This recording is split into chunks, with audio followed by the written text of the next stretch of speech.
Well, good evening, Lawrence. How are you this evening? Well, I got up at 4 o'clock this morning for some strange reason and started tidying up and getting on with my work. So I've managed to finish early today and practice my guitar for an hour before my lesson tomorrow. So there you go. Good. Did you get a nap? I had a short nap for about half an hour, but then I had this rather strange idea of something to do on the show tonight. So I'll tell you about that in a bit. Okay, most excellent. Well, let's get right to it because we've got. Hold on, and let me turn off some sound on something real quick here. I'll tell you about that. There we go, and let that roll. And then, we've got 19 questions, and now we've got 19 answers.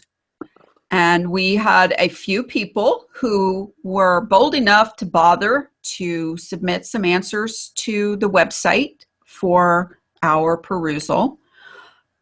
We're going to announce what the results of that were after we get done rereading the questions and giving you the answers. There's probably quite a few of you who are interested in you didn't submit the answers, you weren't interested in getting prizes, but you did answer some of the questions and you're probably interested to know what the answers are.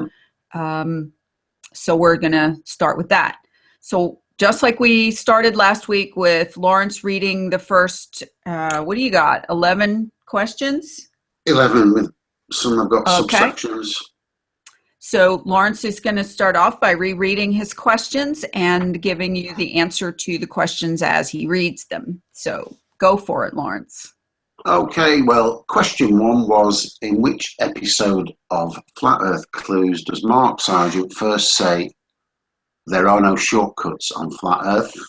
Most of the replies got this one incorrect. The answer is episode 1. Question 2A. Which famous game character is seen in Flat Earth Clues? Answer is Pac-Man. Question 2B. In which episode does this character appear? Episode 1. Question 3A. Which direction would a jet fly if travelling from Los Angeles to Tokyo to get there in the shortest time? And the answer is west. Question 3B. Is this a shortcut compared to flying in the opposite direction? And the answer is yes. Question 3C. If shortcuts exist on the flat Earth, how are they achieved? The answer is Pac-Man. Question 4. Which has the greatest length, the Tropic of Cancer or the Tropic of Capricorn? And the answer is they are both the same. Question 5A. How far is it from the North Pole to the South Pole? Well, it's halfway around the globe, 12,450 miles rounded down to the nearest mile. Question 5B. The distance I just gave you, 12,450, is the radius of the Gleason map. Using this number, work out the surface area of the Gleason map using the formula pi times the radius squared. Well, the answer to the nearest million square miles is 487 million square miles. What is the surface area of the globe model? Well, you can look this up and it's just short of 197 million square miles. Question 6. What is the maximum distance two people can be apart on the globe model? And the answer is 12,450 miles or thereabouts. What is the maximum distance two people can be apart on the azimuthal equidistant map? And the answer is 24,901 miles, so double that of the globe. Question 6C. What is the maximum distance two people can be apart on the Flat Earth Conspiracy model, which uses the Calignan diamond-shaped map? And the answer is 12,450 miles, the same as the globe, which obviously again is achieved using Pac-Man. Question 7A. How far did Robert Falcon Scott, that's Scott of the Antarctic, how far did he walk between base camp and the South Pole? And the answer is 858 miles. Question 7b. Okay, how far is Scott's route when you plot it on the Gleason map? And the answer is 36,000 miles. Okay, 36,000 miles. Question 8a. How long is the McMurdo South Pole Highway? So this is an ice road at the South Pole. How long is it? And it's 995 miles. Question 8b. How long is this route when you plot it on the Gleason map? And yes, it's 36,000 miles again. Question 9a. How many hours of daylight are there today at the geographic South Pole, latitude 90 degrees south? And question B, how many hours of daylight are there at the geographic North Pole, latitude 90 degrees north? Well, at the South Pole, there's 24 hours, and at the North Pole, there's 0 hours.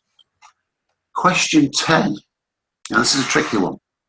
On March the 21st, the sun is up all day at the geographic South Pole, but just 2 days later, the sun is down all day. Why is this?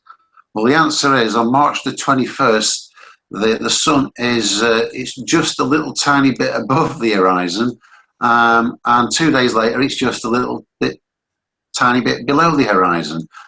It's still daylight most of the time, 2 days later, but the sun, that light is actually twilight. Okay, so you can get twilight, I think it's up to 7 degrees below the horizon. Okay, question 11. A man travels from the geographic North Pole to the equator, which is a distance of 6,225 miles. The total fall in elevation is 3,959 miles. This is standard ball earth geometry. What is his average fall in elevation per mile over the whole journey? Well, you just divide the fall in elevation by the total distance and you get 0.6359 miles, or 3,358 feet per mile. That is the average fall in elevation per mile on a globe. Question 11b. What is his average fall in elevation per 6 miles over the whole journey? I haven't typed that one in. Okay, well, it's 3,358 times 6. It's just over 20,000 feet. I don't know where that went. 3.851 miles, and it's 20,148 feet. Question 11c. Using the 8 inches per mile square formula, what is the fall in elevation over another 6 miles on the Bedford level experiment? And that's 24 feet. So the average for the globe is 20,148 feet for 6 miles, but at the Bedford level, it's only 24 feet. So it's nearly 1,000 times more the average than what they're looking for at the Bedford level. So that brings into play that phrase you came up the other day, Laurie, about the sorting out the building, the dog and the fleas and the mange and the lipstick. Can you tell us that one again? I don't remember it. How did that one again? You need to memorize that because you really liked it, Lawrence. Yeah. That being said, well, I think it was something about sorting the windows out when the foundations are falling apart. Caulking the windows when the foundation is falling apart. And you said you've got a dog with mange and you're treating it for fleas, and you're putting lipstick on a pig. Right. Well, look at that last question. The average fall in elevation on the globe is over 20,000 feet over 6 miles, and the Bedford level is 24 feet. So that's clear sign to me that this curvature business has been a wild goose chase. It's a red herring, and you've still got people posting reams of stuff every day about curvature. Right. It would be obvious, wouldn't it? You're looking at nearly 20,000 times more than what you're looking on the Bedford level. Exactly. And that being said, that's the first part of the questions and the answers. And I'm going to take this opportunity to say hello to John, John Willicke, who has joined us. Hello, guys. John. How you doing? Hello, John. We're doing Hi, John. we're doing awesome, and glad to see you were able to join us.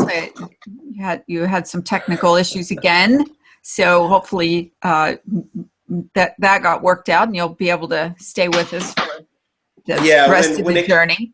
When a cable company switches ownership and you get a new modem, you have to activate that stuff. So right. Yes, you do, and it's not fun. No. You got to go on the back of the modem and find that little tiny number, serial number, and all kinds of really fun stuff like that.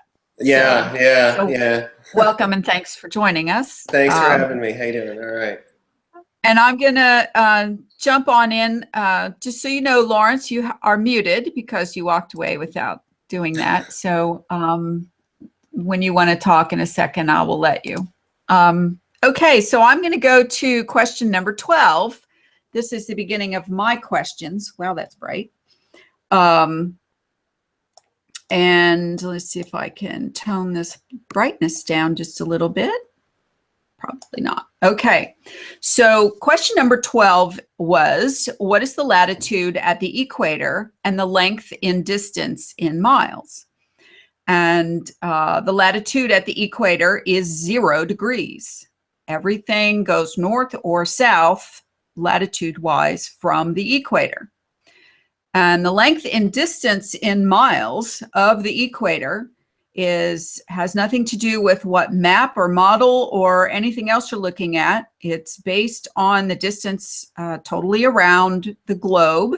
So that's the distance that we're forced to go by, because when you add up the distance in jumps between city to city to city around the equator, the number stays the same, or roughly about, and that number is 24,901 miles.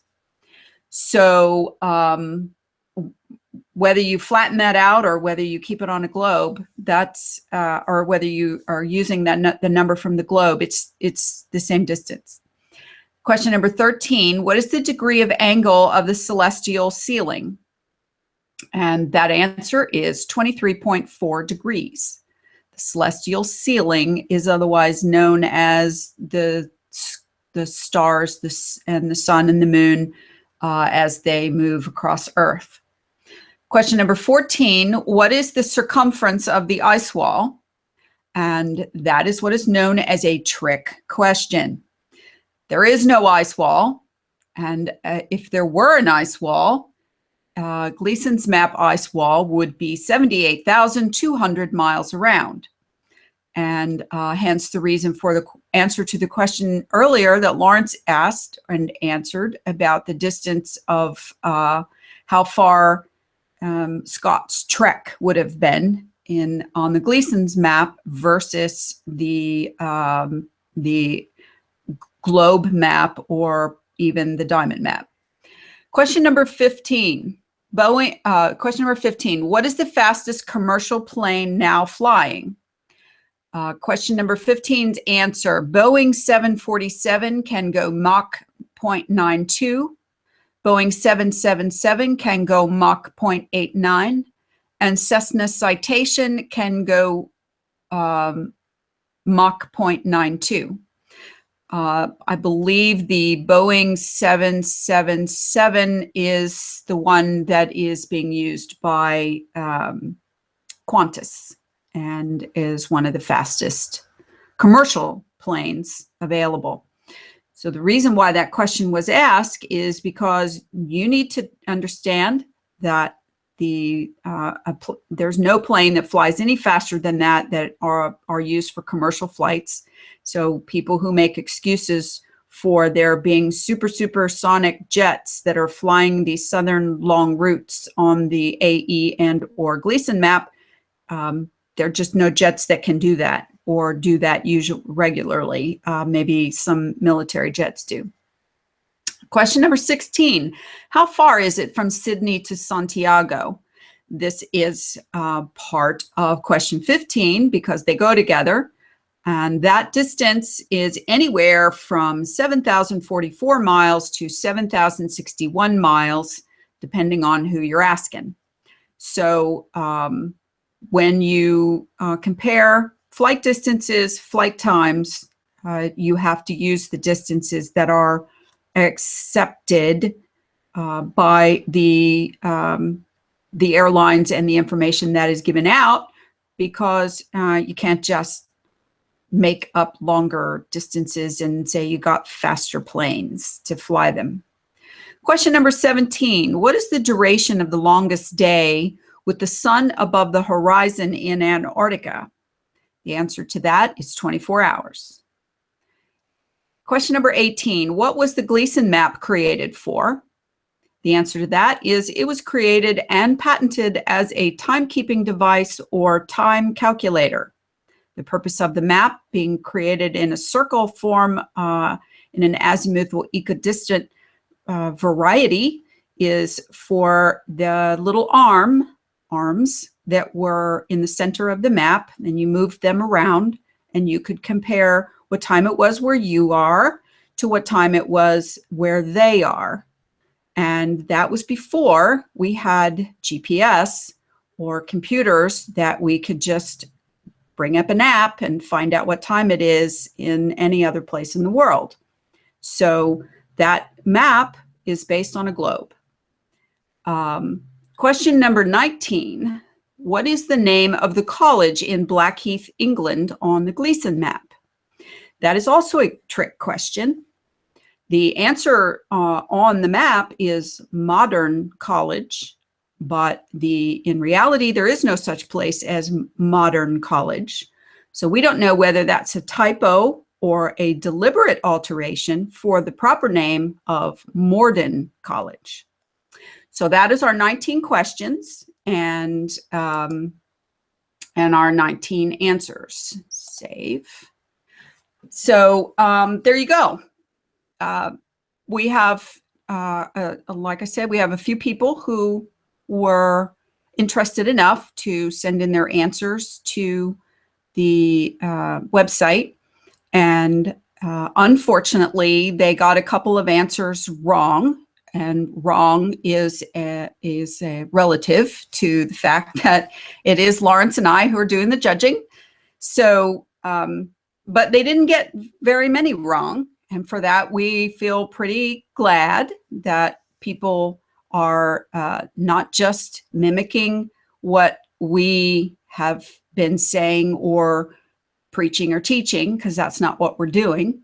But they have been paying attention and they have been following the program for quite some time. A few of these people have never missed an episode, which pleases both Lawrence and I, and thank you very much for your attention.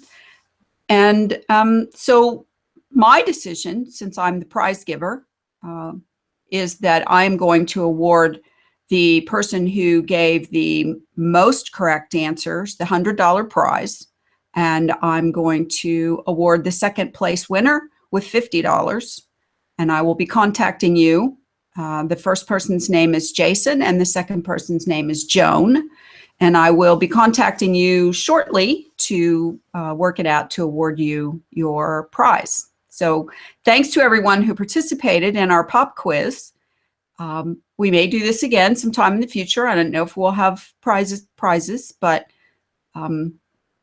John missed out last week because he had some technical difficulties. He did have a few questions that he wanted to ask us or ask you and join into the pop quiz. So maybe on the next go around in a few weeks, we'll try that again. And I do have the answers. Oh, and you do have the answers. So, I know, so you'll there's be part of the judging. questions. Yeah, I know. You'll be part of the judging team. All right. So, okay. So Lawrence, you said that you have something that kind of came to mind or that you wanted to discuss or talk about or show us. What do you got? And you are muted, so let me unmute you. Okay, well, let me share a screen again. I just want to point out another error on the good old Gleason map. Not the Gleason map again. I'm afraid so. Hang on, those are the answers file. I'll just get any old Gleason, because I've got that many. There we go. Let's bring it up. Okay, so we're going to look near there's the the bottom. favorite dog ear. Yeah, there we go. And you know, you've got the right one when you've got the dog here. Let me just make this a bit smaller. There we go. A bit smaller. Oops. There we go. December solstice. Let me make it a bit bigger. That was the bit I wanted. I'll get it over there. Every time I try and take it over there, it's hang on. Here we go. Big words, big letters. There we go. What was that? What are all those big red dots? Are those the stations you have mapped out there? Yeah. Where's that gone? Hang on. I'll find it in a minute. I don't know, but you're suddenly. I'm going to just put it small and read it on the small because there we go. Okay, So on the December solstice, it says on December the 21st, the sun moves around the Tropic of Capricorn, and during the day lights up the southern portion of the Earth from the Antarctic Circle to some portion of Antarctica ice. There is no sunlight beyond 80 degrees south. Well, that's not true because there's a webcam at 90 degrees south at the Scott Admonson station. And I've got that here. Okay, and it takes a picture there every 15 minutes. That's, you know, within the last 15 minutes. That's on the 30th of November, 2050. So 10 to 9 is daylight and there's some hazy sunshine over in the background. So there's another nail in the coffin of the fake Gleason map, which was never made in 1892 or whenever it was. All that was made was the original timekeeping device. The one that's been commonly used and displayed by various flat earthers is a complete forgery. So the one that you're saying is the forgery is the one with all the paraphernalia around it, saying as it is, and actually, you know, it's the colored one. We'll call it colored. Colored. The colored one. The colored one is completely Stop fake. sharing, please. Thank you. Yeah, it's completely fake because we did a whole program on it and nobody's debunked it. There was one place actually, we put all these spelling mistakes down. There was one place that I did get wrong, and that was Mangalore. Mangalore is actually a seaport in India, so I was thinking it was Bangalore because I'd never heard of Mangalore, but there is a Mangalore. So well, that's interesting, Lawrence. You actually, bless you. Come on, carry on. Bless me. You actually had to, admit a mistake again. That's going on your permanent record. I just want you to know that. Yeah, I know. Okay, so John, tell me what you've been working on. Wow, I tried to put together a realistic model of the diamond form based on what time and date has on their pages, and so it turned out pretty nice. Tried to make it as realistic as possible, adding the auroras at the north and the south, and trying to get the colors right. The data that I used was coming from spaceweather.com, which was helpful.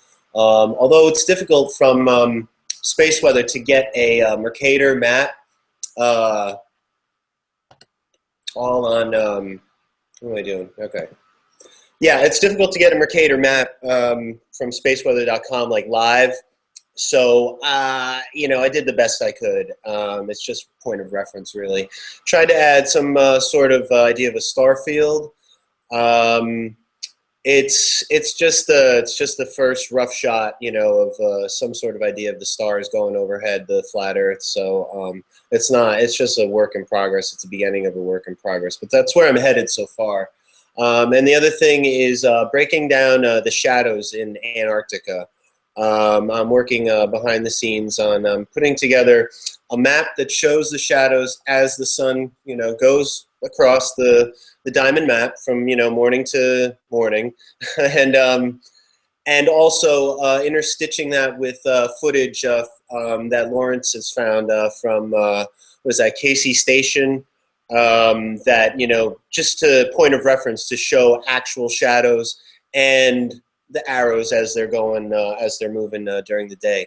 And the other thing, I just wanted to ask you guys what you guys thought of the black hole sun video that I sent you some images a while back, Lori.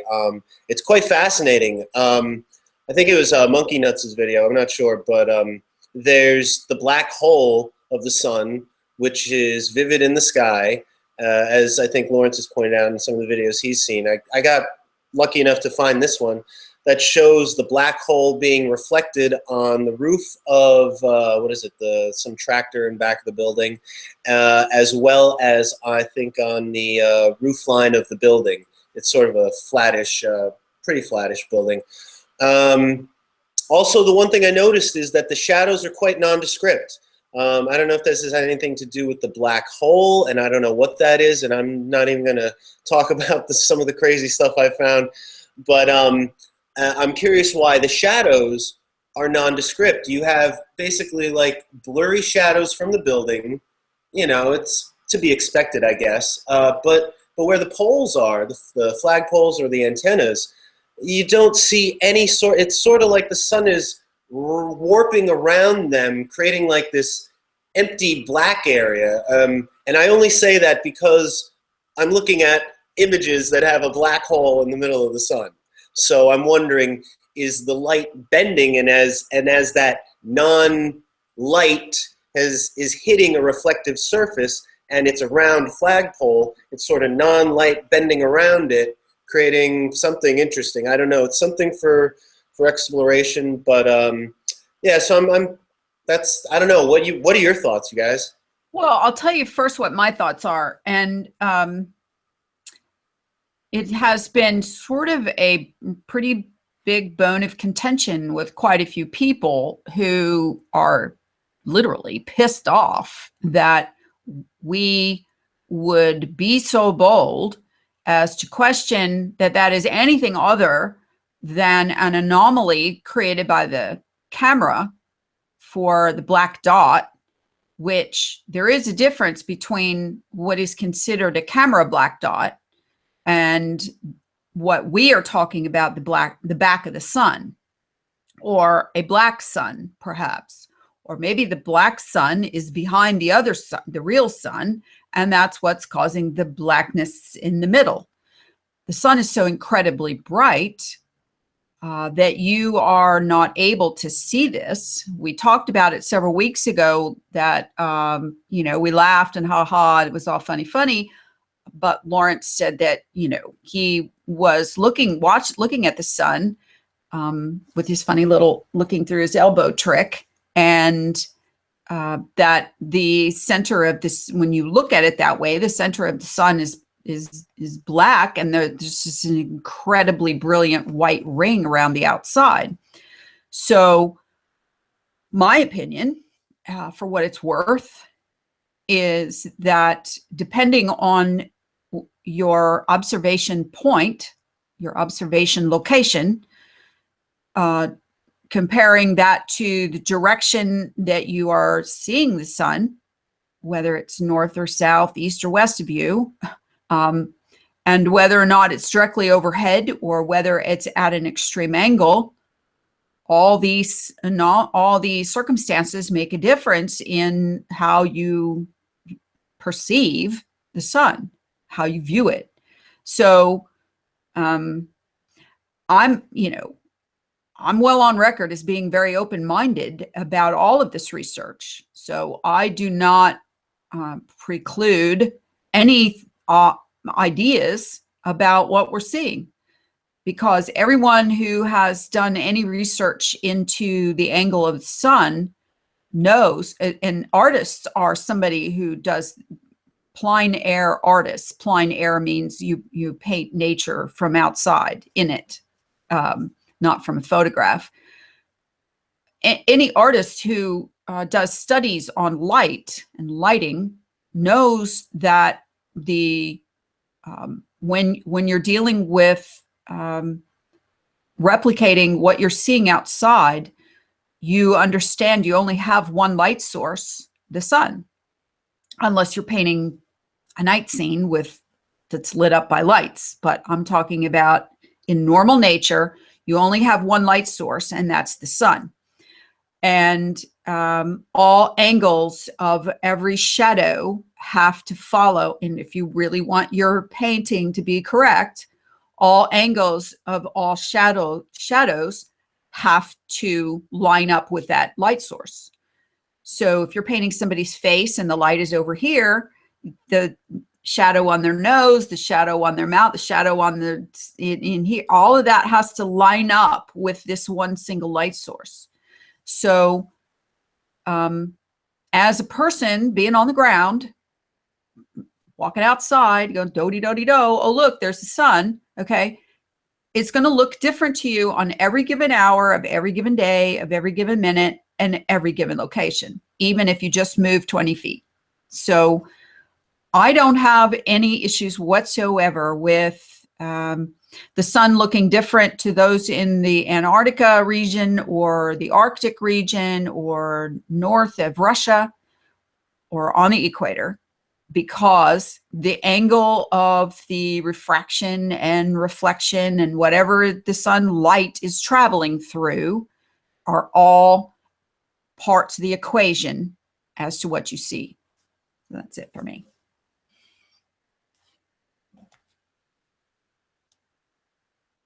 Oops. Yeah, Lawrence, any thoughts on the black sun since we've last seen it? Well, I'm glad you're buying into that one, John, because it seems the most likely one to me. So it's difficult to get an explanation from anybody of what this is. I mean, from people that watch, the footage from any of these high altitude stations, like in Hawaii, where they have telescopes, and you can get the full 360 view of the sky. And yeah. there's some fascinating footage, and there are people that actually watch this. But I'm fascinated that no one really has any sort of explanation. I'm not buying into it that it's editing after the fact. It's just it's coming off so rudimentary, so I don't know, natural, that it doesn't look pixelated to me. It just looks like it kind of looks like when a CCD camera it can't get the details right, so it gives it a little kind of like blocky and pixelated on the edges, So I'm thinking, if anything, that's from whatever that non-light is impacting on the camera lens. So, and I don't think it's editing because I mean, I don't know. It's just so. It's showing up. It's showing up in a lot of places. So. Well, and the black dot thing has been repaired or replaced, fixed, whatever you want to call it, on most of the updated cameras. The black dot problem that a few early cameras had with regards to their sensor overload created the black dot, but the black dot was pixelated, but not much. It was more like what is it, octagon, and that's the way the camera, when it's what's the aperture closes in, it makes an octagon. That because there's that many little sides that come in together. The James Bond aperture. Yeah, exactly. Yeah. So that's the old-fashioned, 35 millimeter, blah blah kind of camera, right? Versus digital is pixels, correct? Right. Yeah. Yeah, and one thing is the excuse that they put in the frequently asked questions is that the sun is so bright that it causes this effect, but we've now seen evidence of hazy sunshine where the sun's not bright at all. You can barely see the sun, and you're still getting the black dot. So right. They can't be both ways. If it's the brightness of the sun, then on cloudy days when the sun's barely visible and you're still getting a black dot, then that answer is totally discredited. So all right. So another question then that comes to mind for me is, like, say for instance, when I'm setting up a hangout, okay, and it's going to be a live stream, I have options to do a delay from the actual live to what the people see at home. And I can make it a 5-second delay or a 10-second delay, giving us the opportunity that if we want to, quickly change track, that delay time gives you a little bit of time to stop or what. I mean, if something goes wrong, okay, I happen to put it on no delay at all. But let's say those cameras, those CCTV cameras that are at these stations are on a 10-second delay, and they're going through a program that is adding the black dot, whether the sun is bright or not, to the film before it actually feeds out to us. What about that thought? That's very good. That is a pretty good. Yeah. That's totally doable. And I mean, would you know if it was 10 seconds, 20 seconds difference? I certainly wouldn't. If the constant delay is always the same, you wouldn't know the difference. So just like you wouldn't have known the difference at the moon landing footage when they're like 10 seconds and and all that. You're saying the camera operators or the people who run the cameras are adding the black dot in afterwards to cause some... No, I'm saying a computer program is doing it. The film is going into this app, okay, or program, and it's a feed, and as it feeds through, this program would put this black dot over the sun. Well, why would that it's be in not the an program? unheard of thought. If I thought of it, I'm sure somebody else could have. Yeah, why? Why, Lawrence? For the same reason that we're having this conversation, trying to figure out what the fuck is going on, right? That's why. They want to give us a red herring to have lots of debates about. They want to give us a red herring. They want to create chaos in our thinking. They want us to question our own thoughts and our own beliefs and what we see with our own eyes. That's part of the game. And they, okay, people just... If you are a person who captures every time someone says they, and it's like freaks you out, is who's they? I want an explanation for who they is every single time you say it, because is it this they or that they? It's a generalized they, as in the compartmentalized system created by the technocrats who are creating the lies, okay, and covering up the lies. Those are the they, okay? There's a bunch of layers of they and them, but there's a them at the top. All I'm talking about is the lowly little they at the bottom who his job is to make sure that no weirdness happens, no UFO flies through, or no weird thing happens on their camera on a truly live feed. Okay. So yeah, maybe somebody's monitoring it, and maybe that person has been told, whatever you do, make sure that, these times of the day that you put that black dot on the film over, track it. So it could, they don't even need a person, as long as you, it's a bot. Second delay, you just add a filter. You just add an automatic filter. Done. The brightest spot on the camera, the brightest spot on the field, put a black dot over it. Doesn't matter whether it's sun or bright light through clouds or whatever it is, because that black dot's there, whether the sun's like bright. Go investigate that, flat earther. Spend your time. Yeah, don't just listen to us. We're just we're just putting thoughts out there and making our own conclusions. And so you're certainly entitled to make your own. But yeah, so. Certainly could be a red herring of sorts. There's lots and lots of red herrings, okay? Yeah. I've gotten to the point now where if something comes out from any mainstream, alt-mainstream, normally thought of as alternative news, non-mainstream, but gotten to the point where everybody watches it now, sort of thing.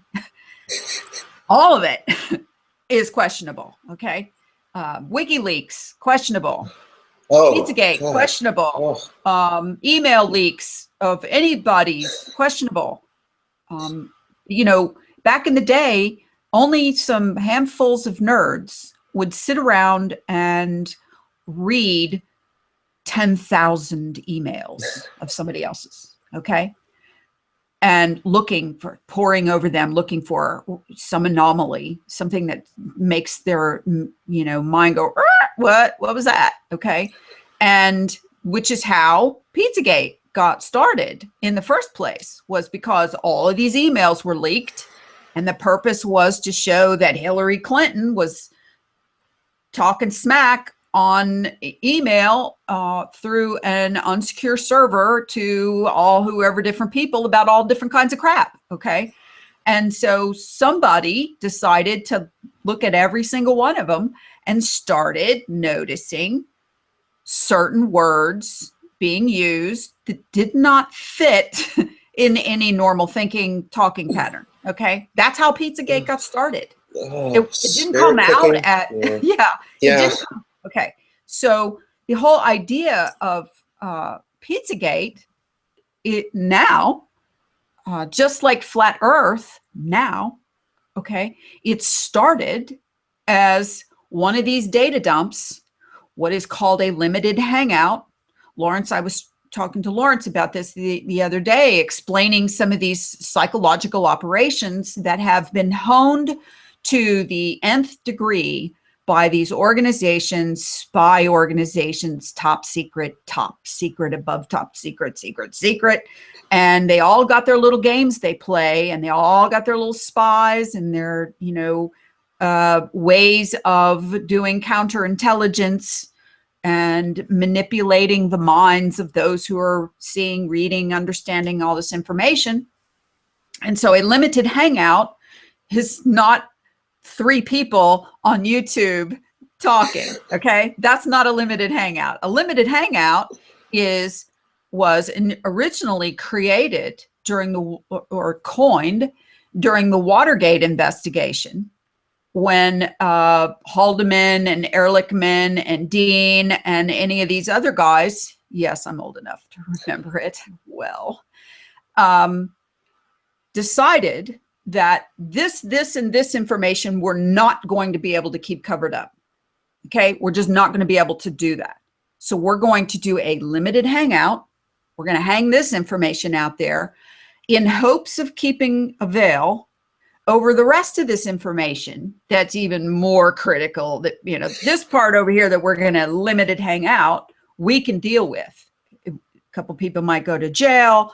A few people, the president might get indicted or impeached, but at least nobody's head's going to roll. Okay. So they've been perfecting the limited hangout ever since then.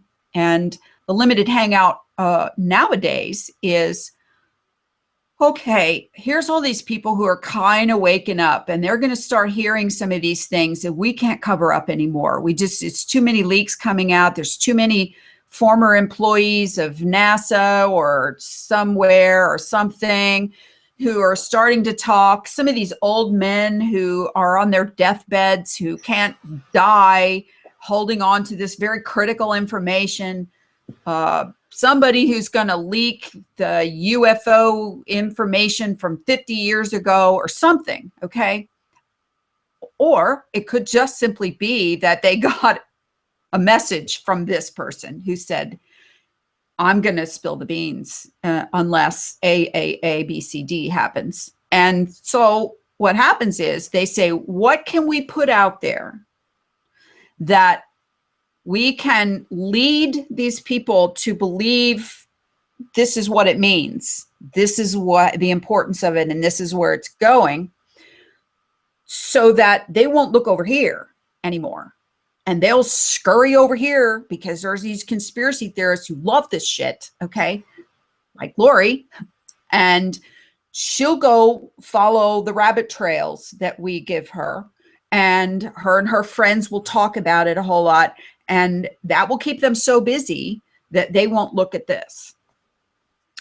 The problem with that is that after you do that enough times, like I have, you start to realize, you know what, I'm starting to see a pattern here. These guys are data dumping whatever really doesn't matter in the bigger picture, so that we won't look over here, because they can keep us busy. And here's what they did even better. Okay. They did one after another, after another, after another conspiracy theories that it was just, as soon as you started learning about this one, oh, look, here's another one. Okay, let's learn about that one, and keep you busy learning about the part that they couldn't cover up anymore anyway. So Flat Earth started that way. Pizzagate started that way. Sandy Hook started that. All of these conspiracy theories that start coming out as conspiracy truths are supposed to give us enough, like, hey, what do you think about me now? Huh? We uncovered that. Look what you think about that. All right. And make everybody feel good about their conspiracy truths that they're learning and explaining and sharing with others. Wake up, wake up. You've got to wake up to this information. Okay. In the meantime, they sneak over here and continue to do whatever it is they're doing, and worse, because now we're busy with flat earth stuff. Okay. Conspiracy A, B, C, D, Q.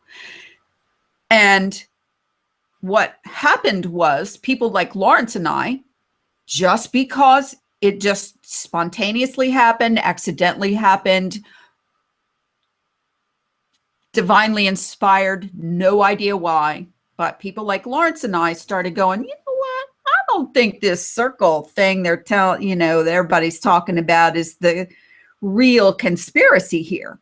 I think that is a limited hangout. That is what they got you to go and pay attention to over here, when over here there's a whole great big conspiracy that you're completely unaware of and ignoring, because you're so busy trying to learn everything you can about this over here.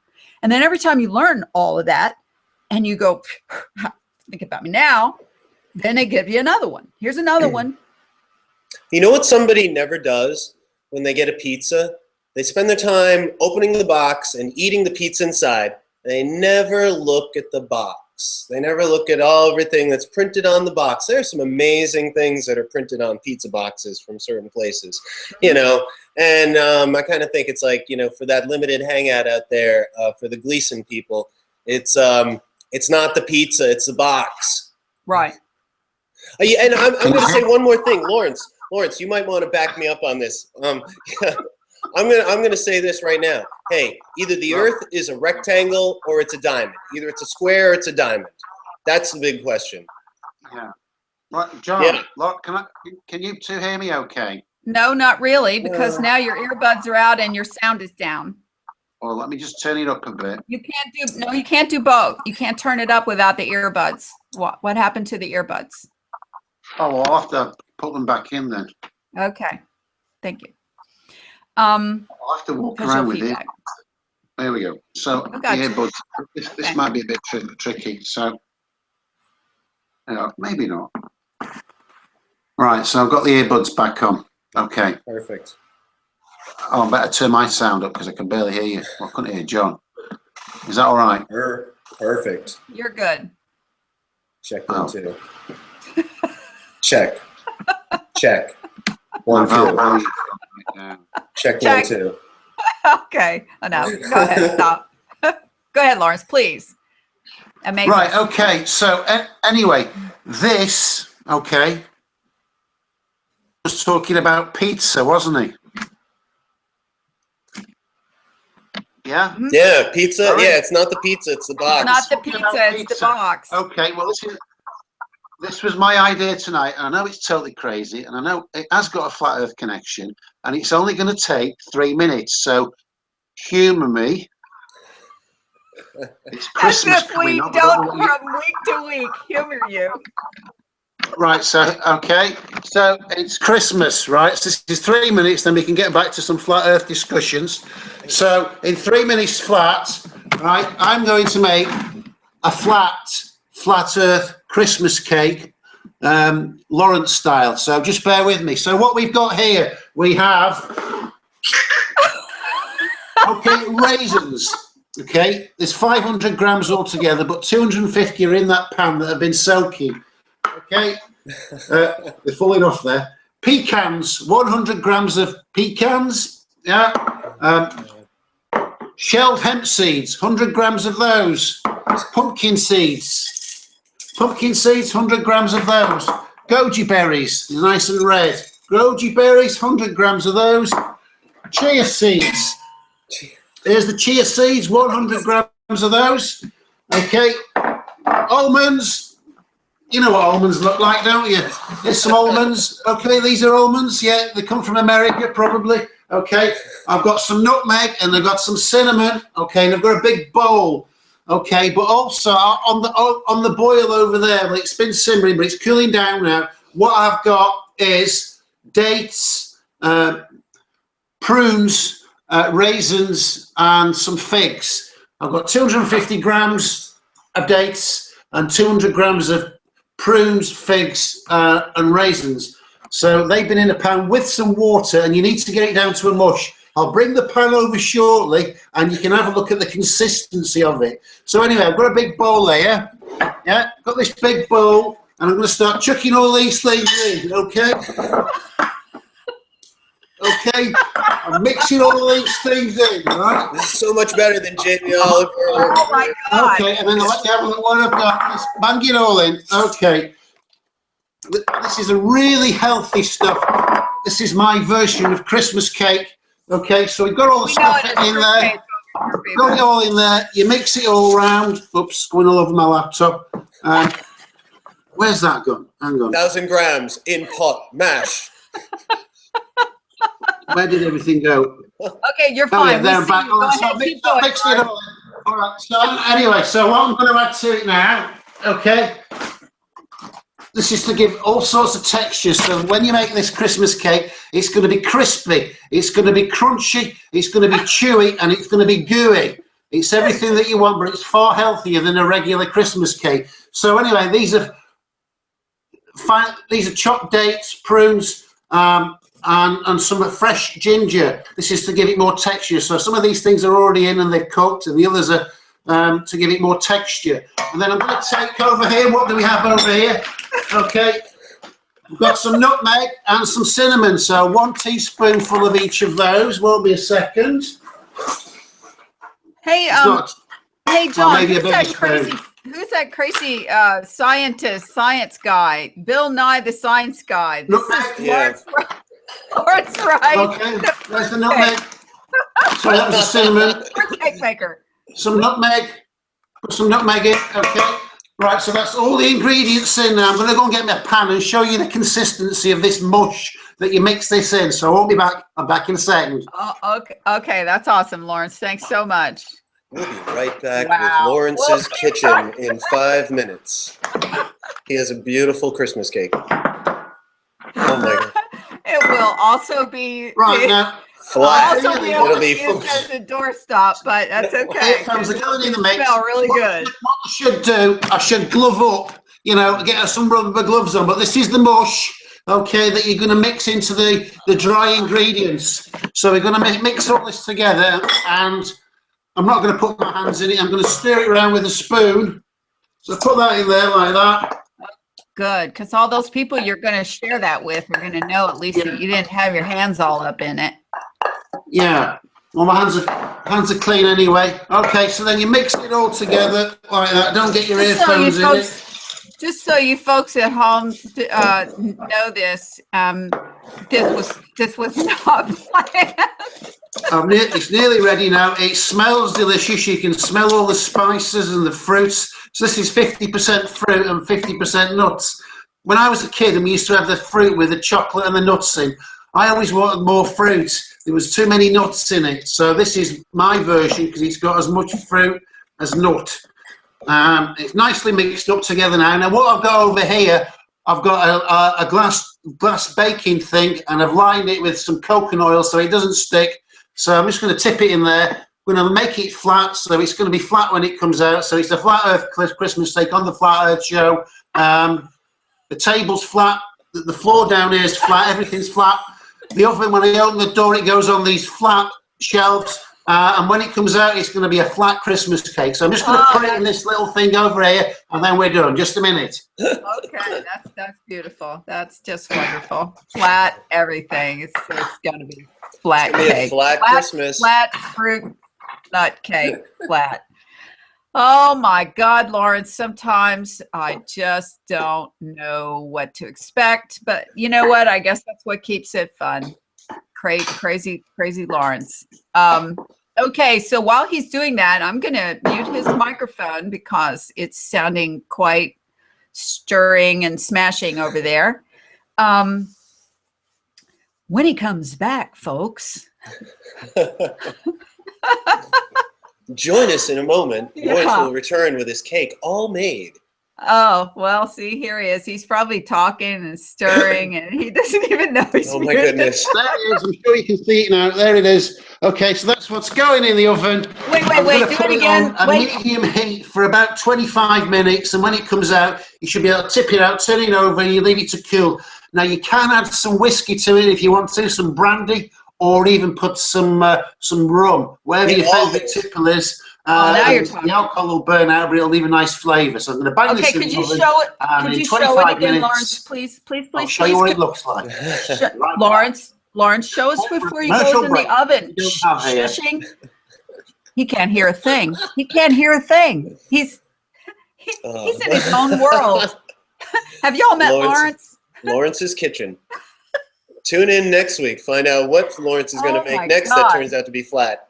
Oh, he's in the wrong genre. He needs to be in a cooking show straight up. Flat Earth Cooking with Lawrence. Really? Oh, Flat Earth Fruit and Nuts. It's going to be gooier than hey, caramel viewers. for sure. Yeah. And hey, those of you watching or listening to the podcast, that was something else. We got one in the oven, ladies and gentlemen. One in the oven. Okay, so let's go back just for a second to the psychological operation, which Lawrence could probably lead one all on his own if he really truly wanted to. But the idea of what has inspired Lawrence and I and John and Ronnie, who used to be on the show. Hi, shout out to Ronnie. You'll come back someday and hang out with us, and others who have been watching this program or show or hangout or whatever you want to call it for however long. The ideas that we bring to the table are about as anti-limited hangout as you can get. In other words, we're looking for what they're not saying, okay? For anyone who gets angry when they think that they were part of a psyop, you still are if you didn't question the information that you got when you first became a flat earther. You're still in the psyop part because, for those who think we're crazy or wrong because we questioned Robotham, hundreds-year-old information based on some old geezer who never left the UK, or if it makes you mad that we, may say something like you're not paying attention if you're still stuck believing that we live on a pizza pan map and model with the sun going around and the sun and the moon going around in circles with an ice wall around the outside with a cute little snow globe dome over the top. If you're still there and you haven't questioned the information that we have asked you to look at, that's all we've done. We've just asked you to look at other observations or counter observations that we have noticed ourselves and others have noticed. Plus, many globers have gone to the effort to debunk the flat earth map and model with just cause, and have scared away a whole lot of people who would have looked at it what's that guy's name who's got like 4 billion views on his video that debunks flat Earth? Vsauce, the Vsauce guy.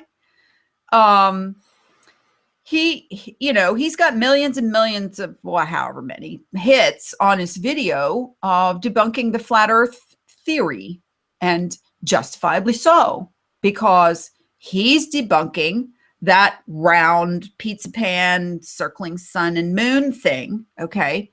And he and quite a few other people have systematically gone through and shown you, just like we have, why it doesn't work, why it can't work, why it's impossible that it works that way. So does that make us globers? Isn't it amazing that we actually went through the exercise of debunking the flat Earth theory, and we're still flat earthers after all? I mean, what does that say? Because we have our own other observations that say it's flat. What do you say about that, John? Yeah, no, well put. Well put. There's a lot of time spent on, as you said before, the limited hangout. So you have the debunkers. They may get a lot of views on their videos, but I mean, what's the content? Well, I mean, that's great, but that doesn't What are they debunking though? Right, 9 exactly. times out of 10, Yeah. they're debunking that circle model. Okay. The AE map doesn't work. The Gleason map doesn't work. The circling sun and moon don't work. The ice, there's no ice ring all the way around the outside, yada, yada, yada. That's what they're debunking. Okay. They're not debunking other things. That part's missing from the debunking. Things like the obviousness of the missing curvature elevation. Okay, not just curvature, because we all know based on the horizon line that everything we see in the distance is straight and flat and stays at eye level. Why do you think it stays at eye level? Because it's your eyes doing that. It's not, the higher you go up, it's still at eye level. Why do you think that is? It's your eyes doing that. Okay. You see as if you're looking out of through the bottom of a pyramid through a hole in the top. That's how you see. And that little pinpoint is the vanishing point. Okay. And all the walls and the ceiling and floor come into that point. The pyramid is an illusion, but what I'm talking about, because otherwise everything out here would be all blacked out and you'd only see the dot out the top.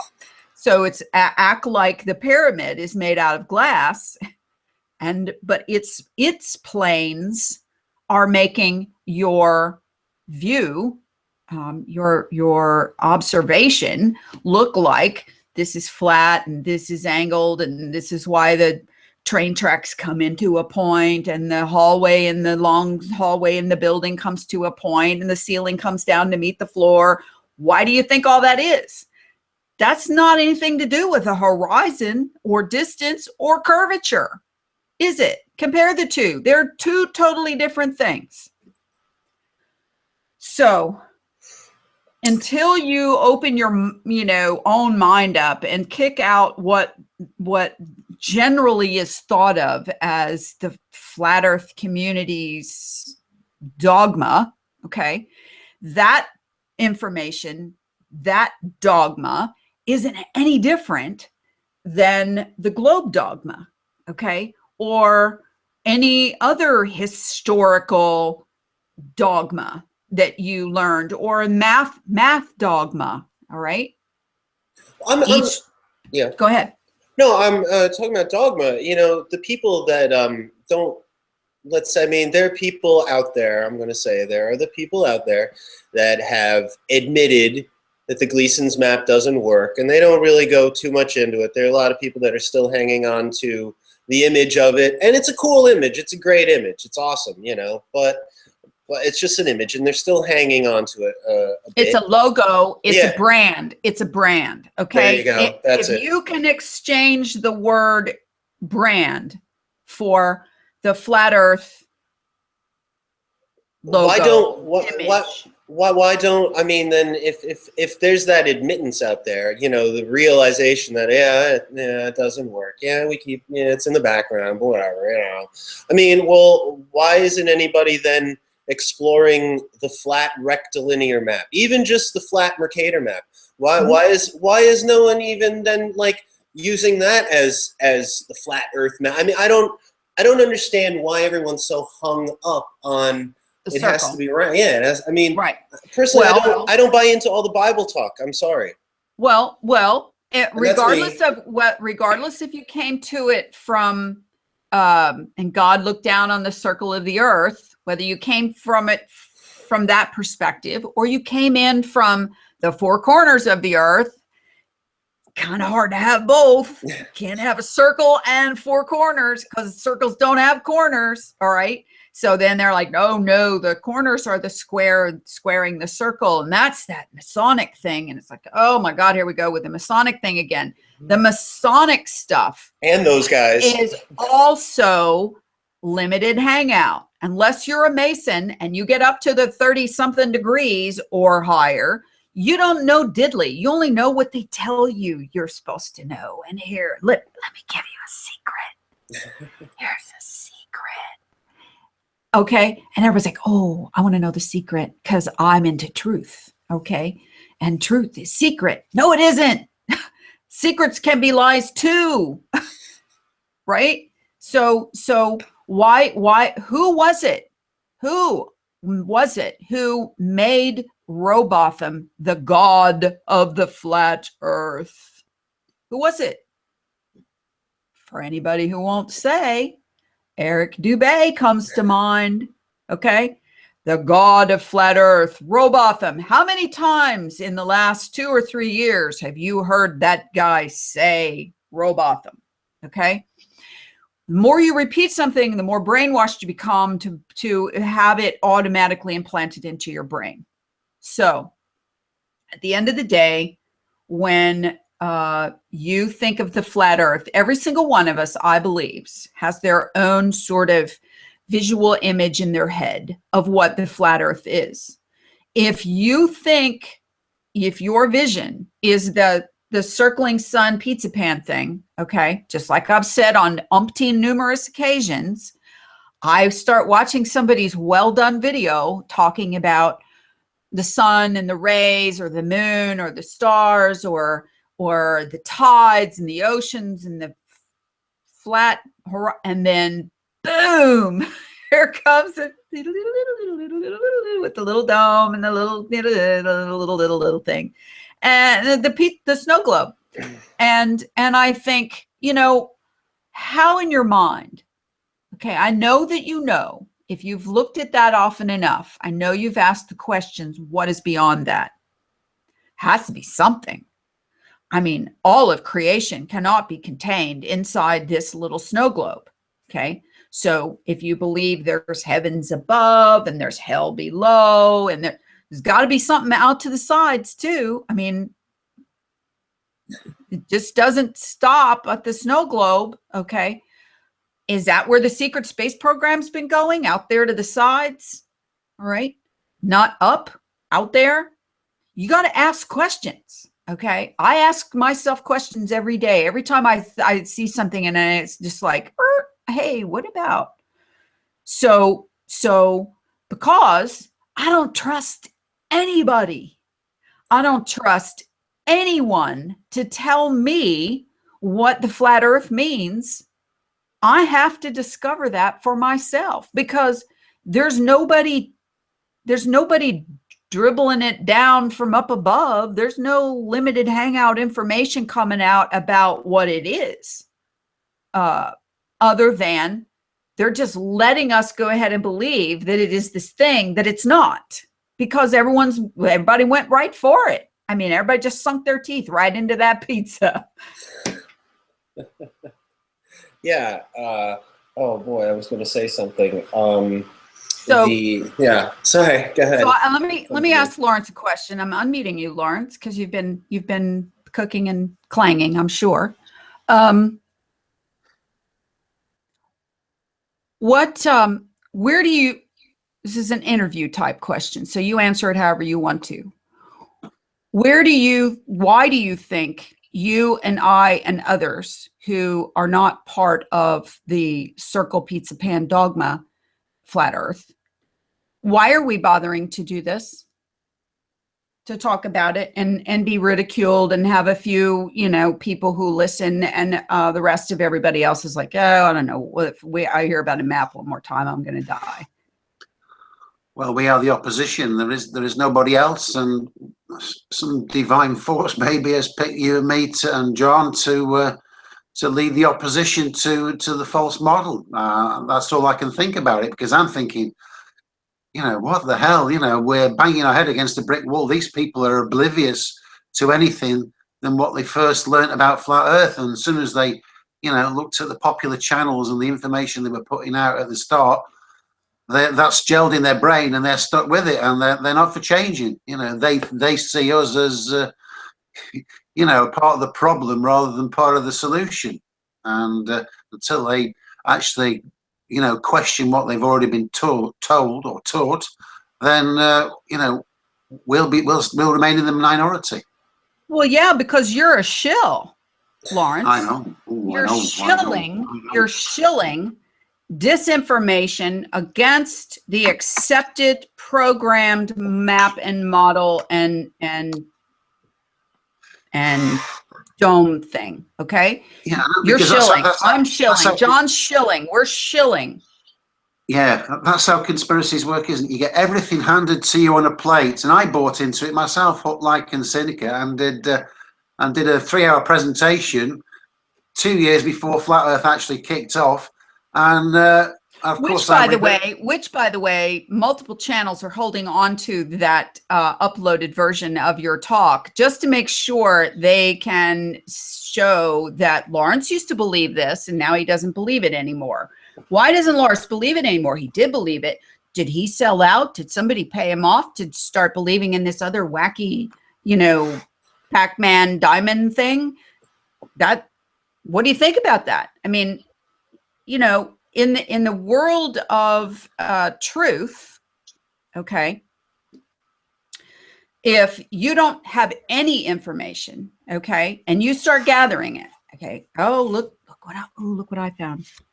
Oh, look, here's more. Oh, if you hold these together and make a pattern, they turn into, look what they spell, okay, and what happens is that as you get a new piece of information, okay, that knocks this one out. Sorry, can't go that anymore, okay? And so now we only got these. And so now they don't make quite the same pattern, but let me look around and see if anything else fits with this, all right? And so what happens is if someone gives you the information, okay, they give it to you in a tiny little package with a little bow on top. And then you say, oh, wow, this is cool. I've never seen anything like this before. It's the first time I've ever seen this in my life. I'm thrilled, okay? My whole life has changed because now I have new information that I never had before. And that fits in with, those dirty, rotten liars who lied to me my whole life and told me something wrong. Okay, now I have this new information. And so... and YouTube gives everybody like a very nice shiny package recommended for you every day. They'll be like, hey, you should check this out. Recommended videos. Yeah. No, I mean, anyway, I get notification. Yeah. Oh, how's that cake coming? And on top of that, just to make sure that, check. Okay, mute yourself, just to make sure that you don't miss any of it, okay, on my channel, for example, flatearthconspiracy.com's channel, what does it say? Flat Earth Conspiracy channel, what does it say? You have the option or not to have your channel displayed as a recommended other channel for these other channels, okay? And you say, but I don't associate my channel with those channels. Just because we're all flat earth doesn't mean that their shit's the same as, you know, what we're thinking. And then so you go, you know what, I'm going to click off. I don't think I want to be listed with, you know, Eric Dubay and Math Powerland and these other people, because we don't have the same philosophy about flat earth. So you go to uncheck it. Unchecking this will remove your channel suggestion from all of the other flat earth channel suggestions. So you're going to be in la la land. Okay. So you only have two options. You either associate under the flat earth banner. Okay. Or you you have to pick another tag, another thing to associate yourself as for people looking in searches to find you. If you put yourself as flat earth, then you're lumped in with every other single channel that has flat earth also in their tagline, in their tag section. Right, I've got something here, Laurie. Okay. Good point, though. Okay, so we know in our existence, and it's experienceable and observable, that no two places are more than 12,450 miles apart. You know, you can look it up and you can experience it by taking an aircraft trip or two trips if it takes two to get there. But we know there's no two places more than 12,450 miles apart. It therefore transpires from that fact that no map can have any two places that are more than 12,450 miles apart unless it's a globe. It's got Pac-Man. Or it's a globe. You know, the only other one, or it's a globe. You know, right. So any map that's produced by anybody that has a distance of over 12,450 miles between two places, and they're saying Pac-Man doesn't exist, that makes their map invalid. Now, there was one that came out yesterday. I won't say who it with. It's from another channel. And I just want to show you this map and give you some observations. It's a work in progress, so it's not their finished map. So if they're watching, then maybe they can adjust it, because this is an error that's going to be common to all maps if the distance between two places is more than 12,450 miles. So let's share a screen. Share screen. Okay, and take that one down. Bring this one up. So here's the map. Now, it's very faint, but you can see Australia down there. I recognise Australia by the pointy bit there. Sydney's about there. Perth is about there. And Los Angeles, you can see that's North America going on to South America, kinking down. And there's a little bit that juts out there, and just above that is Los Angeles. Now, let me just bring it up a bit. So I've found the most northerly or furthest distance between that and Perth on here as the two extremities. Now, if you look on flight information, Sydney to Los Angeles is, I mean, let's just draw a little line between them two, is, there we go, that's 7,500 miles. Now, if you look at Perth, so this is probably somewhere on the east of Asia. So you got Perth to some place over there. I can't tell you precisely where it is. But if you look at that line there, it's considerably longer than that one. So do you know how far it is from Sydney to Los Angeles? 7,500 miles. So what's your estimation, Laurie and John, as to how far it is to Perth, to this other extremity on the map? My estimation is a really long way. Yeah. John, how far would you say it was? John?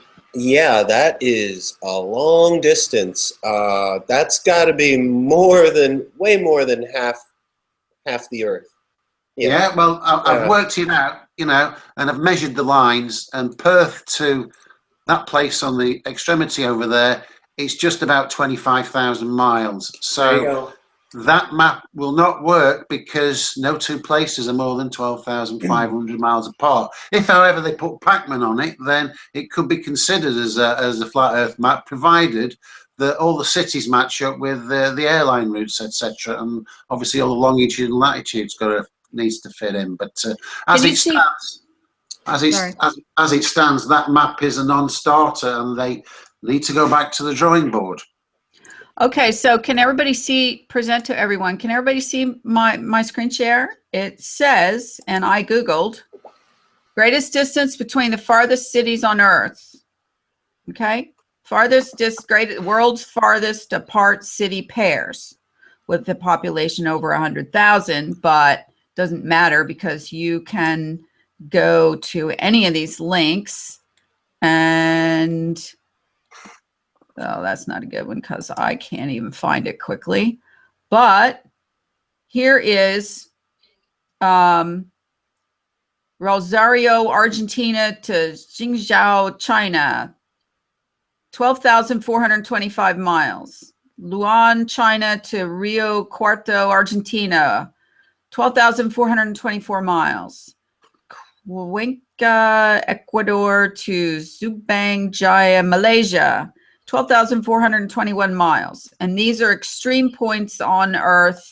This is a Wikipedia site, doesn't matter because everybody who gets all wigged out when you go to some source like Wikipedia, you know, okay, check it for yourself. If you don't believe Wikipedia, take the time to go and measure between extreme points on Earth, okay? But you got to remember that and if you're measuring it around a globe, it's not going to work out the same as if you're trying to measure it for a flat Earth map.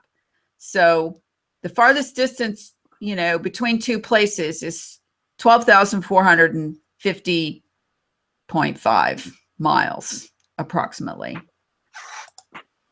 And there you go. Yeah, and the crazy thing is, this is such so easy to understand that this is how maps would have to be for them to be, you know, to mirror our reality. They would have to be 12,450 miles in the extremities, or if it's beyond that, then it needs shortcuts, and these people find it. They make jokes about it. You know, they still make jokes. Well, see, about here's the problem. Here's the problem, Lawrence. If you're used to your source of information, okay, and I'm just gonna get right down here to it, okay. If you started out as a flat earther, and the first person that you found whose information resonated with you, okay. If that was Eric Dubay, if that was Math Powerland, if that was Mark Sargent, if that was Globebusters, ODD TV, don't care. Don't care if it was Free Energy. I don't care if it was us. Don't care. Whoever you got used to listening to and whoever resonated with your heart as being truthful and honest, that's where you got your information. If you stop there, it is no different at all than when you walked into first grade at school and the teacher showed you this cute little globe on the teacher's desk and pulled down some maps and showed you 2 × 2 + 2 is 4. That information went into your head. And if you really liked the teacher, it went in there really good. If you didn't like the teacher, then you just stopped paying attention, like me. Okay. But if whoever you started listening to, if you did not take the time to verify their information, you just bought it hook, line, and sinker because it sounded good and it made you feel free. How many times do we all hear that? Oh, I feel so free knowing this information that the world is flat. And if you didn't get out and observe for yourself the world, I mean, they could be playing any movie outside your house and you would not know the difference between your movie and anybody else's movie if you never compared your movies. Okay. At my house, the sky is always yellow. No, at my house, it's always green. No, it's only green sometimes. Most of the time it's yellow, but sometimes it's blue. No, mine's always blue. Okay. Whatever your reality is is your observation. If we ever got down to the point where we all compared our realities, truly, okay, mine in Florida, yours in UK, yours, John, I don't even know where you are. What state are you in? Oh, Nuevos Yorkos. What? New Oh, York. New York. Okay, got me there. You know, okay, that's three pretty far apart geographical locations. We all walk out every day and we see trees and flat, you know, land and yards and sun and birds and whatever. Okay. And unless we stopped and asked ourselves, just like in the Matrix, when they had the glitch in the Matrix and the cat went by twice. Okay. Oh, did you see that? The cat went by, black cat went by twice. Okay. Unless we compare these things and we talk about it freely and openly to other people, we would never know that we weren't all living in a simulation. Would we? Nowadays, how would you know? I don't know. I've always. I'm not talking about simulation theory here. Don't think that's where I'm going. But you know, but I haven't completely ruled it out. Just to be completely honest, I haven't ruled out we live in a simulation. It's a biomorphic, biological, electrical something simulation, if it is anything simulation. But what's going on in the sky above us up there? That part could be pretty simulated. All right.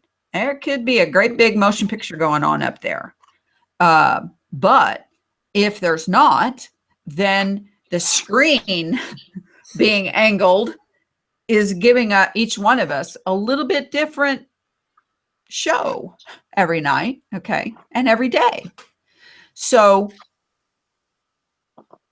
if you don't question and you don't verify, and you if you're satisfied, and there's lots of these, I mean, honestly and truly, I'm satisfied knowing the earth is flat. I really don't care about a map or a model or what it's actually like. Okay, I'm down with that. If that satisfies you, then you can consider yourself in the world, but not of the world, as they say biblically. That's fine. No argument. But if you're not like that and you're like me and you really want to know what the hell's going on here, okay, for the little while that I'm here, I want to know what I'm in, and because it's going to kind of help me maybe think about where I'm going after this. If it's just, you know, the big sleep, or if we're going someplace else, up there, out there, over there, poof, I don't know. So for anybody to get angry that we're questioning, for somebody like, you know, someone on another certain channel to say, you make me sick, that you are taking this in this direction, and you're misleading all these flat earthers. I'm not misleading anyone. Lawrence is not misleading anyone. If you are misled, it is by complete accident or because you didn't verify anything we said. Okay? Or you like to be led. Or you like to be led. Another way to look at it also is, if we're misleading anyone and you automatically think that means that we're shilling for whoever, okay, then you need to stop and ask yourself, who's shilling who here? Because if we're shilling, then who's putting out that information that you believe?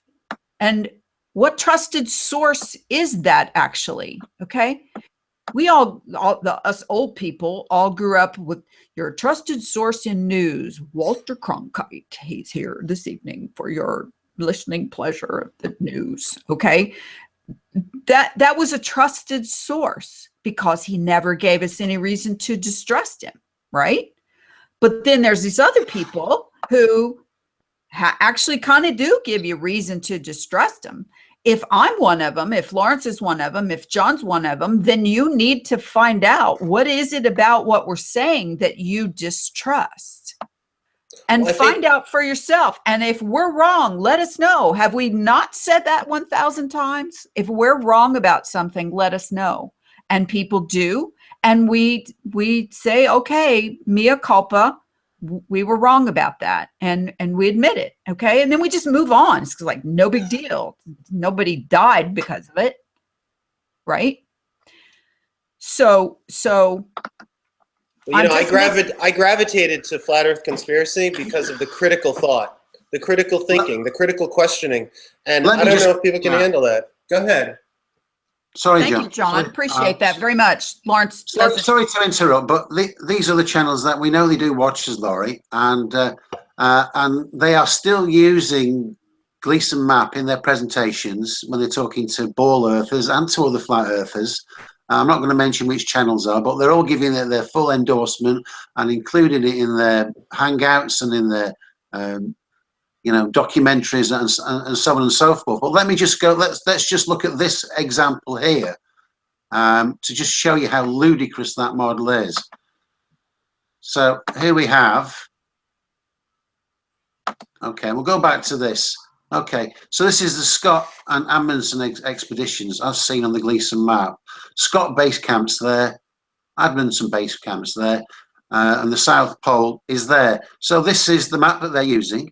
And whether you say it's 50,000 miles around the outside or as we say, it's 78,000 miles, then it's still a bloody long way. So Scott would have had to walk. All his journey was over the ice. He didn't go crossing the oceans to walk to the North Pole. He would have had to walk around this ice wall, a total of 36,000 miles, and then walk it all back. That's 72,000 miles. So, John, let me ask you, how long would it take you to walk 72,000 miles over ice? Jeez, I don't know if I'm going to take that journey. You know? Well, I've worked it out. So if they averaged 10 miles a day, and some days they did less than that, if they averaged 10 miles a day, it would take 20 years. Yeah? They would need food for 20 years. They couldn't carry that much food. And if they did 20 miles a day, it would take 10 years. So that alone proves this map to be a crock of shit, and they're still using it. And they will totally ignore this part of our presentation. They'll have seen it, but they just ignore it. It's like the three monkeys, isn't it? See no, hear no, Eve, no evil, Right. Speak no evil, or whatever. But they're just ignoring that, and that alone puts it, it puts it in the trash can. And anybody who's coming up with a circular map with an ice wall, that's got to go in the trash can. This proves it to be rubbish. And we're not making up the fact that that these locations are on this map. You didn't just arbitrarily place these little yellow circles with these names on them on opposite sides of the map. Okay. No, that's their longitude, latitude. These locations are based on latitude, longitude, and their comparable location to where they are to the continents, right? Yeah. Okay. So of course, people are going to say, well, the South Pole's really not over there. It's farther out beyond the ice. This is just on the other side. Okay. This is just an idea for where everything is. And the ice wall that's just not included in where everything's located. And, they'll tell you, well, the things are a little skewed. Australia's not that big. And I mean, look at the size of freaking Australia just compared to the continental United States, for God's sakes. Wow. I mean, just things like that. And people say, well, it's not about that. And it's not about this. It's about the sun and the moon going around in a circle over this because it works. No, it doesn't matter whether it works. It works on a freaking globe. But we know we don't live on one. So for anybody to continue to make one excuse after another, I have no choice right now to compare other than to compare it to what I've been seeing on Facebook. People making excuses for Trump, people who made excuses for Hillary, people who believe in somebody and believe in a philosophy, and so they continue to make excuses. And you say, well, What about this person that Trump just decided he's going to put in for his cabinet member, this person, like Jamie Dimon, the biggest bankster on Wall Street? He's going to put him in as like Treasury Secretary. I mean, come on. And then they go, well, give him a chance. He hasn't even been sworn in yet. These are the kinds of excuses that you keep hearing from people who say they're awake, people who say they're truthers, and that, they're honestly seeking truth and research and information. And yet their own inner cognitive dissonance is kicking in about flat Earth, okay, with regards to the Gleason or the AE map or the circling model thing, okay. They're rejecting out of hand anything that anybody says that disagrees with that. So, like John said, the reason why he started, leaning toward listening to us was because of the critical thinking. What is critical thinking, John? What is the definition of critical thinking? Well, I don't know what the Oxford Dictionary says about it, but I mean, it's questioning everything. I mean, it's actually kind of like, a pure form of democracy where you have to deal with everything. You have to, I mean, if you want to go even further, it's like the Buddha. Everything is connected to everything else. So, I mean, you have to deal with it. You can't not live in reality. I mean, you can't like decide, oh, I'm going to turn my car and go left even though there's a car there. It doesn't matter. My physical space does, no, it's okay. So correct me if I'm wrong. If you feel like you jumped over a great big hurdle because you questioned the globe, okay, and you came to the conclusion, wow, given this information, the globe is incorrect. So I'm now, I guess, a flat earther. Or some people went concave, some people went square, some people went circle, but they all like became non-globe. Okay. So, but here's what happened. This flat earth dogma that everybody showed everybody else. In other words, let me see if I have something to compare. Well, it's like the globe. Okay. Everybody walked into the classroom and they saw a globe, and then they automatically associated, I live on a globe. Okay. You take the globe away and you say, no, you don't live on a globe. You live on a flat surface. Well, what is the surface shaped like? Well, for lack of anything else that we know, this is what everybody else is using, kind of like the globe, only not. Okay. We went from a sphere to a circle. Not a big stretch. Okay. You don't have to really get uncomfortable with angles and squares and things. Okay. So then you looked at it and then you kind of went, I don't really understand. How does the sun shine over here, but these guys over here can't see it? Oh, because the sun only has its local. It only has a limited amount of, what's the word? Illumination. And anything beyond that, light doesn't travel forever theory. Okay. So people started coming up with bullshit.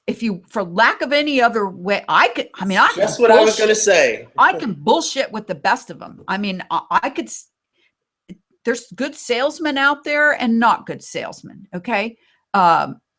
If it's all about getting people's trust, getting people to feel like you're confident in what you're saying, you must have taken the time to look into it in order for you to feel so strongly about this opinion, then it must be right. So I've got a game to watch in a little bit, so I'm just going to go with what you said. Okay. I heard a funny comedian say that, like, hindsight is 20/20, but if you got your head up your ass, all you see is shit. Exactly. Okay. That's a kind of a filthy one, but it's true, the true nonetheless. So if you've limited your vision to only this bit of information, then, and it sounds good, like they sold it to you.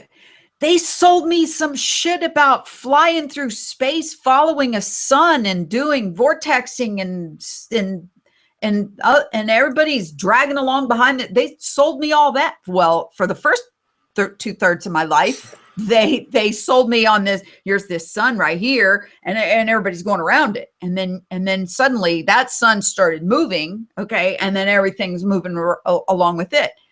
But because we had nice animations, the early animators of the flat Earth, you gotta give it to those guys. Okay, they came out with these fancy 3D virtual animations of suns and moons moving around in circles, and some of them got the illumination part a little wrong to begin with, and so some debunker called them out on that. Well, how come this place over here and this place over here have an X amount of daylight during the day during this particular season?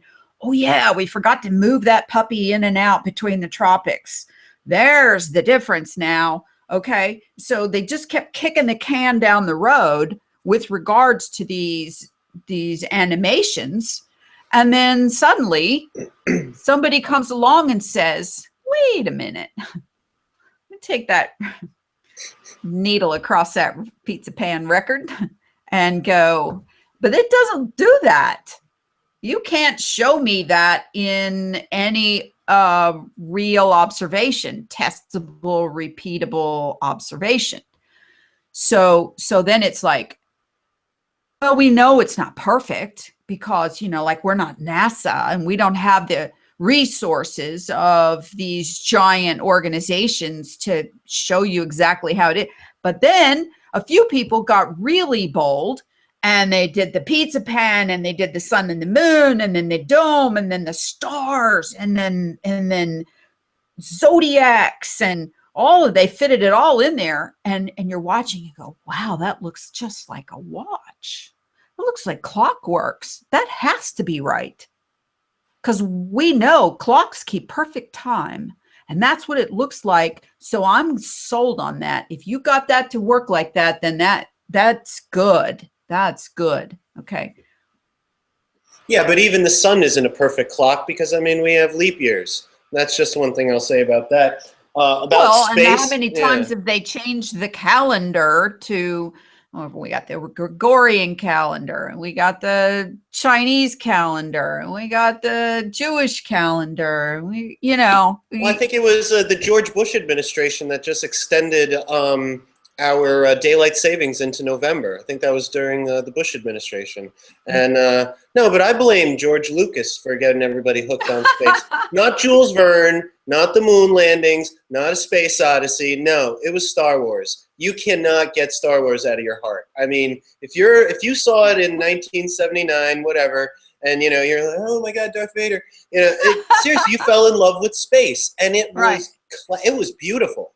It was beautiful. Well, it's always been beautiful. Actually, before Star Wars, I can go back farther than that with Star Trek, for crying out loud. Well, yeah, there you go.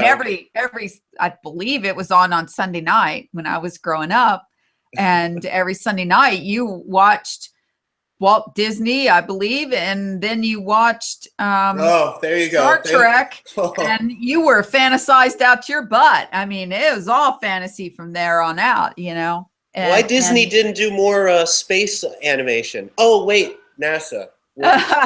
They did. They just did it under a different name. So the idea here is we're not saying we're right or wrong.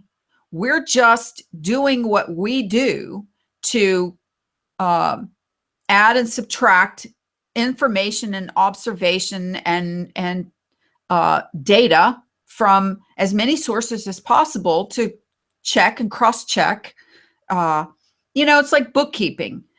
Back in the day, before you had Excel spreadsheets, you had to actually have this ledger that had all these little lines, and you had to draw categories and fill in the blanks. And in order to keep good business records for tax purposes, you had to keep a ledger.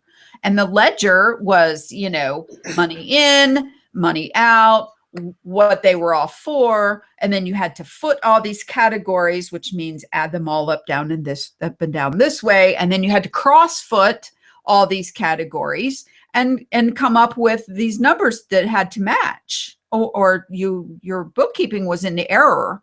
Okay, if it was a few pennies and you were really anal, you might go looking for those few pennies because you may have transcribed a number wrong. But if they were really close, you were like, okay, good enough to send to the accountant to do the taxes.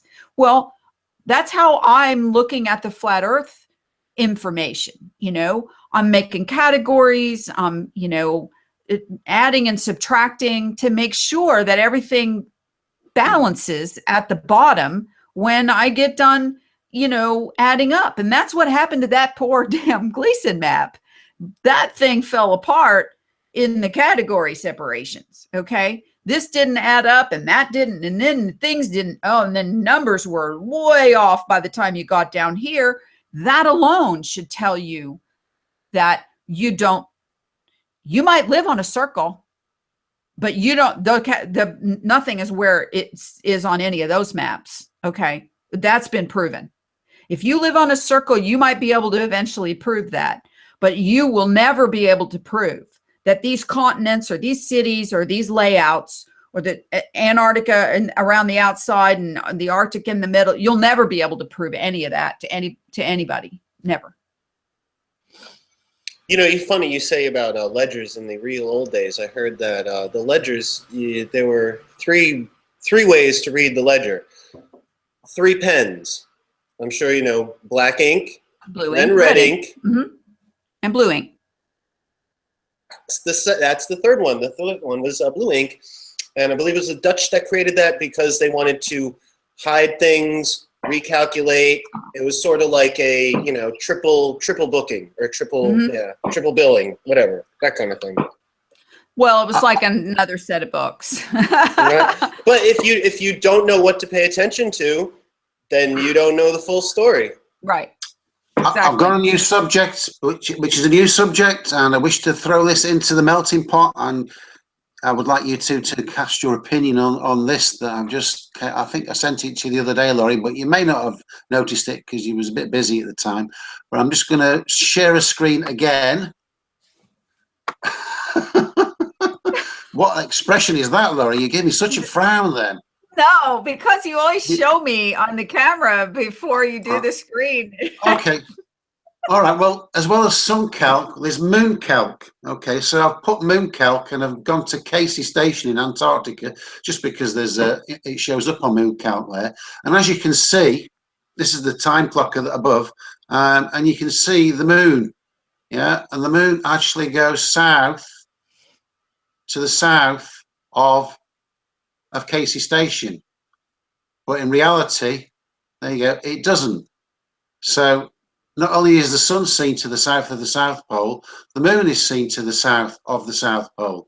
So you can look on the left hand side and it's got the moon elevation. So when it's above the horizon, it's visible, and it's quite low there, but it's visible. That's to the southwest of Casey, and the other way it's visible to the southeast. So okay. What do you think about that? I can't believe there's a moon calc. That's awesome. Yeah. I'll stop that's sharing. That's pretty cool. So but it's also very interesting as to what is that? You sent me something about the moon is only visible overhead between what and what latitude? I think it was about 28 degrees north and south. That's when it's overhead. Between those, it's not overhead anywhere further north or anywhere further south than about 28 degrees. So it's a bit wider parameters than the tropics. But if the moon is observable to the south of places in Antarctica, then do you not think all these people that are doing meet and greets and all these sunspotting things are wasting their time when it's obvious if the moon and sun are visible to the south of the South Pole, then it's not the sun itself you're seeing, but some kind of reflection or refraction through water or through some kind of prism. Well, the same thing that we've said, that it's visible through the sun. Same thing. I mean, how are they seeing the sun south of the someplace like KC Station, when we know the sun is supposed to never be south of the Tropic of Capricorn? Exactly. So the fact that they're seeing the sun there, to the south of them, it screams that there's some reflection, refraction, or something to do with the angle of the ceiling that's above us. You know, people say, because I get that, you know, even my my channel icon, if you can see it right now on screen, this has been there for quite some time. Say the dome one more time, I dare you. When I say the dome, I'm talking about the terrarium Skiba version. I'm talking about the Truman Show Sergeant version. I'm talking about a dome, okay, like over the Capitol building. And that I am certain in my own mind, okay? Nobody needs to follow my theories, but to me, that it all falls apart by the way that we observe and track the sun and the moon. So I do believe that there's a celestial ceiling that is angled, okay? And I'm pretty confident, based on the whole research that Ronnie Harris, Event Skeptic, and I did together, he did, I did, we did together, and we verified each other, that it's 23.4 degrees over our heads. And I do believe that it's 23.4 degrees from north to south up, and from north to equator up, and from equator to south down. And I also believe that it's highly possible that it is also 23.4 degrees out to the sides.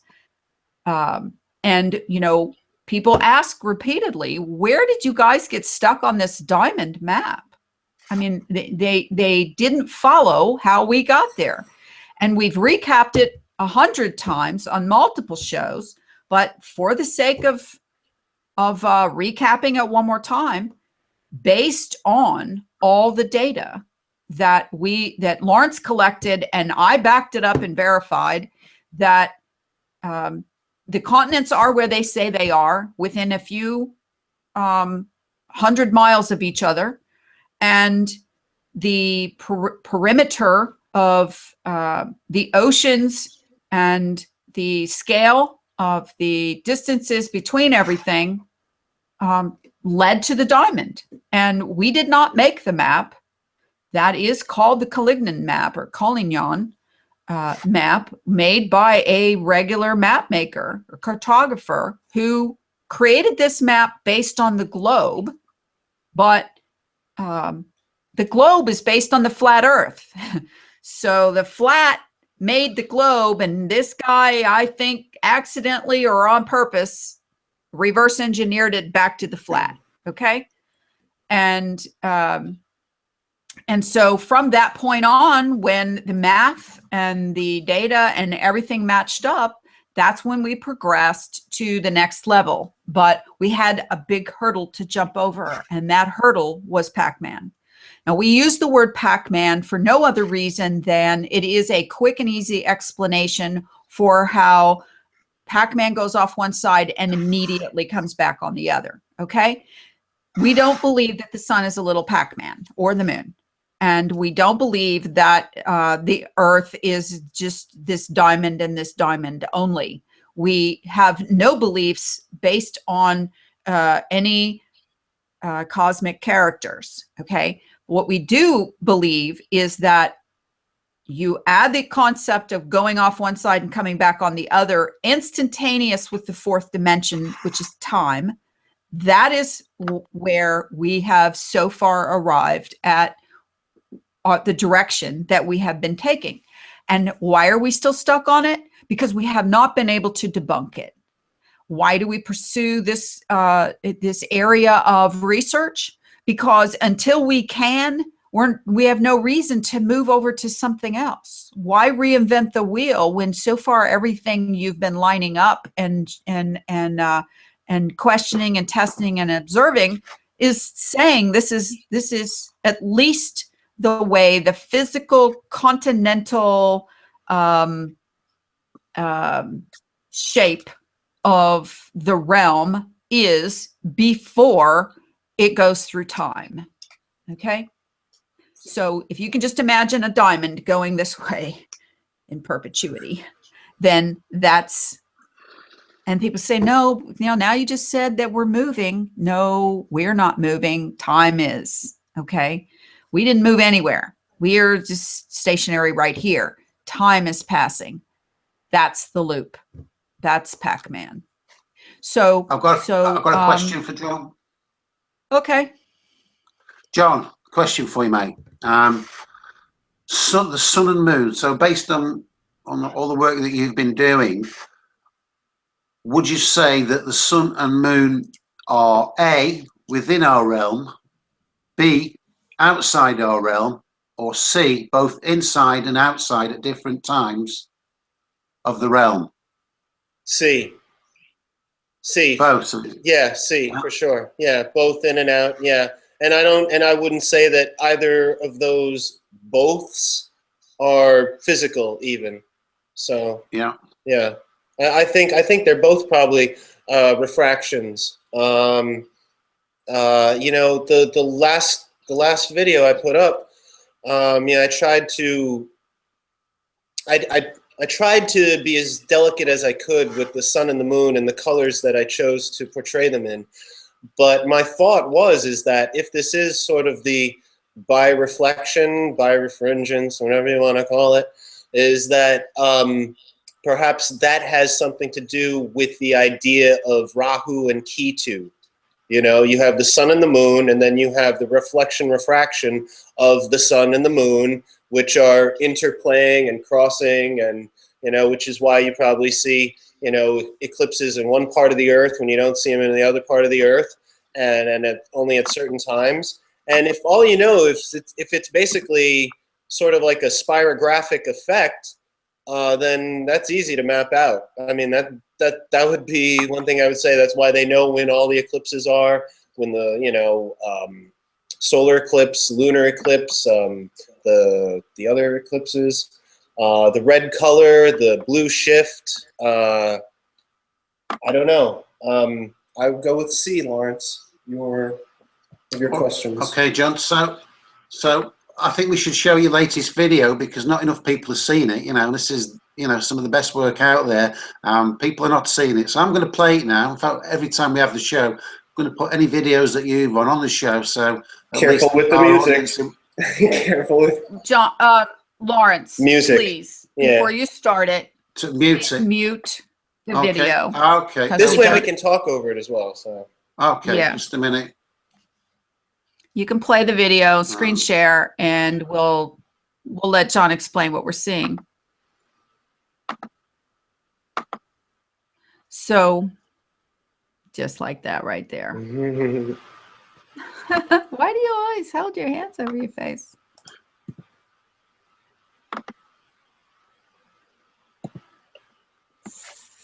That's me. Next time.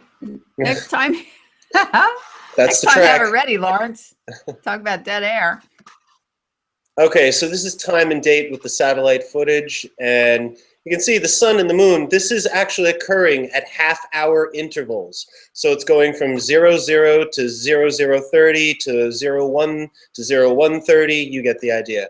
So why are they making that moon bigger and smaller? Is it actually was that a supermoon time? That's the question for time and date. That's how they portray it. Okay. Yeah. That's in half-hour intervals. I don't know how it gets, in shorter portions of time. Now, this is it mapped out as the diamond. And there I chose to keep the sun and the moon as time and date shows them. On November 28th, the moon was at 1%. So I'm basically repeating the beginning of November 28th to the beginning of November 29th. So now I'm trying to show a more realistic. That, Lawrence. Yeah, pause this for a second. Okay. So the sun is behind the moon, or the sun's behind the moon in this picture, and it's casting a shadow, or it's above the moon. What's going on there? It's on top of the moon. Yeah. Well, at this portion, not really. It does as it goes through the day, but the moon is actually at That's hilarious. The moon is at 1%, and I made sure to show the moon backwards because that's how it would be. If you were sitting on the Earth, you'd see it backwards from how we're seeing it right now. These are the, when you get the glare of the sun. Someone mentioned in my last video about the octants of the sun, but basically, the two reflections going up and the two reflections going down to a point. If you're looking through a camera, sun rays. Taking them out to the edge of the thing. Now this is where it gets weird. I'm doing the time and date sun and moon unedited, overlaid the edited version for the diamond. And so I did this because I'm thinking that this might have some validity with the idea of Rahu and Ketu. And so I was trying to be as subtle as I could with the colors of each sun and moon. So sort of transparent. I'm just thinking red to blue. If anyone has any ideas out there for a better way of portraying it, or if we can actually figure out how the light would be reflected in whatever, it might be more accurate. Because if you look at the sun at noontime, it's going to be yellow and green and white. So right. Can I ask a question here? Sure, sure. Can you pause that, please, Lawrence? So the sun is being represented here by the white circle with the blue lines coming out of it, and the moon is the pinkish no circle. No. The pinkish red circle, that's the sun. That's if you scroll it back just a few clicks, where the sun and the moon are off the earth, if you know what I'm mentioning that. Yeah, I just was following it earlier. Right there. It looked like this. Yeah, stop it right there. Okay. So yeah, I'm trying to think about that whole idea about the sun still being over a place where there is no Earth. So okay, from a frame of reference, the point of view of this animation right here, these frames, is that the sun with the blue lines for the rays, that is occurring on the inside of our atmosphere. All right. What we would be seeing. All right, that's what I needed explained. And what I'm trying to portray outside of that is what might be over top of that, or outside of our bubble, or whatever you want to call our layer, whatever you want to call it. Okay. So, and the other idea is to show it in this regard, to give the idea that it's kind of working like a globe. I mean, it sort of comes in, it doesn't really come in angled, but it's coming in angular as it passes the midpoint. Right, exactly. Right. I also want to make a note for anybody watching, in case they didn't catch it, is that this is inverted. South pole's on the top. I chose to do that for the last frames because I don't know. Oh, look at you with the Aurora Borealis going on up there at down there at the top, on the bottom at the top. Cool. Nice.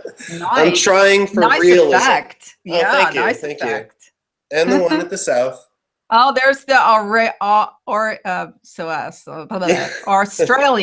Aurora Australis.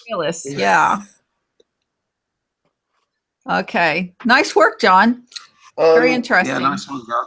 Thank you. Trying to approach realism. So if it gives anybody ideas, if it stimulates any sort of thoughts in somebody else's head, then great. Now I'm just trying to put the star field in, and I just zoom in because the fucus is rising at daylight on that day. So, I mean, if Neil deGrasse Tyson was watching, he'd be like, well, we got to make sure it's accurate.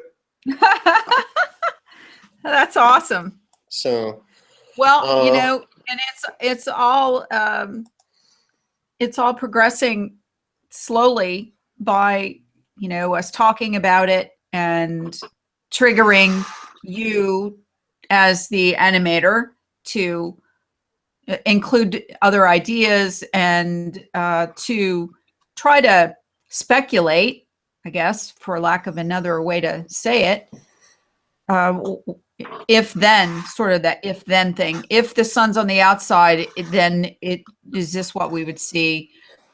But for anybody who didn't get where this information comes from, is John is inputting the data from time and date calendar that shows the sun and the moon moving by the hour. The half hour. Right? This half hour. In this animation, right. By the half hour. Yeah. Okay. Across. And so it's also converted from a Mercator to the Collignon diamond projection. So it's interesting that what you see from looking at it from above, the next trick would be if we could find some way to animate it from below, what you would see looking up. How would it be? Yeah. Like this, something within like this, yeah. Within the field. Yeah. Within the field. So guys, I'm sorry about this, but I have to run. I got to get out of here. We're wrapping anyway. I only wanted to do 2 hours because it's extra late for Lawrence over there in UK, since we changed to daylight savings time. So thanks for joining us, John. And hopefully we'll see you next week. Oh, absolutely. And yeah, more about Antarctica, more about shadows. So yeah, cool. Yeah, that'll be good, John. That'll be good if you got that for next week. Yeah, fantastic. Awesome. I want to see that cake too. Do you want to see? Yeah, the Lawrence, cake? is the cake done? I'll go and get it out, Shella. Just a minute. All right. And you can have a look at my cake. Hang on. There we go.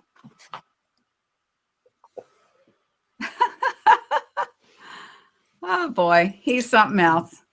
It's a cooking show. He's getting a new puppy too, by the way. So maybe by next week we'll be able to see the new puppy, because he had a long-term furry friend who died last year. Oh wow! Wow! And so now he's got a new thing. Okay, here we go, Lawrence. Look at that. That's colorful. That is beautiful. Very now nice. The color, he didn't hold it still long enough. The pixels didn't get it, but anyway. That was nice. Wow. Dig into that. That's got to be like more gooier than any caramel or nougat that I've ever had in a Snickers bar, for sure. Yeah, it's not your grandma's Snicker bar. Yeah. That's good. That's awesome, Lawrence. Nice colors. Really cool. Yeah, you just turn it out, and then you can cut it into slices, and you can have it like it's like a healthy granola, but it hasn't got any additives or any colorants, preservatives, or any of that rubbish. It's all good stuff. Okay, that's wonderful. Hey guys, all right, I'm going to run. Thanks for letting me see that, Lawrence. Cheers, right. Hey, cheers. See you guys later. See you later. Peace. Okay, bye, John. Bye, John. Okay, so let's you and I wrap it too, Lawrence. And thanks everybody who's been in chat and who's been watching, and we appreciate those who I will be in contact with our prize winners for our pop quiz contest. And thanks for participating in that. And we hope that those of you who were at home, who had your questions in front of you, who didn't maybe get some of the math questions or whatever, got an idea of why we did the questions, because it's based on they're based on all the research that, not all, but the research direction that we've been going over the last nearly 2 years. So you have any last words, Lawrence? No, I'm quite happy with today's show. It's okay, good. Not too tiring and taxing. It was good. Interesting. Okay. And hopefully people will have learned something new, and let's see if we get any response to the debunking. Well, and maybe one more person gave up their Gleason map once and for all, and we finally put a nail in another coffin, and that's all we're hoping for, is that people give up on that false, debunked sad excuse for a flat Earth map and model, Oh, yeah. and just open their minds to new ideas. That's all. And there was that other thing I found, that the so-called publishers of the map, they've only got one published book, which is the book that allegedly goes with the map, but the book itself is a forgery. It's just basically a remake of Robotham stuff. You know, I think you just broke up. I think you just broke up there, Lawrence. What you're saying is you found out that the printer of the Gleason map, known as the Buffalo Engraving Company, right? Yeah.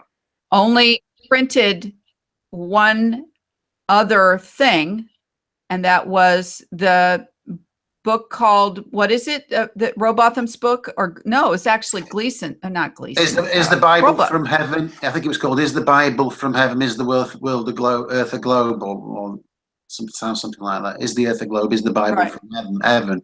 But the book itself looks to be a forgery to me as well, because that's the only book that the Buffalo Engraving Company have ever made. Because you can go and check what other books they've had, and that's the only one they've had. And allegedly they've got two maps, but obviously we debunked the second map, which was the street map of Buffalo, when we proved that in the same year that big advertising company had copyright of the map of Buffalo.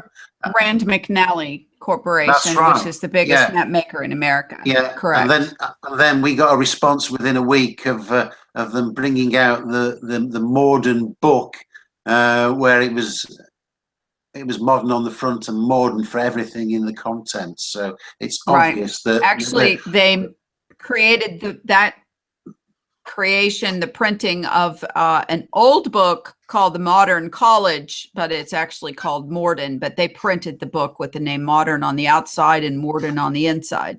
So that's turned into one of my bigger conspiracy theories about who's following who here on coming up with the materials they need to debunk us, because each time we hit on something that we debunked, then some new material mysteriously arrived.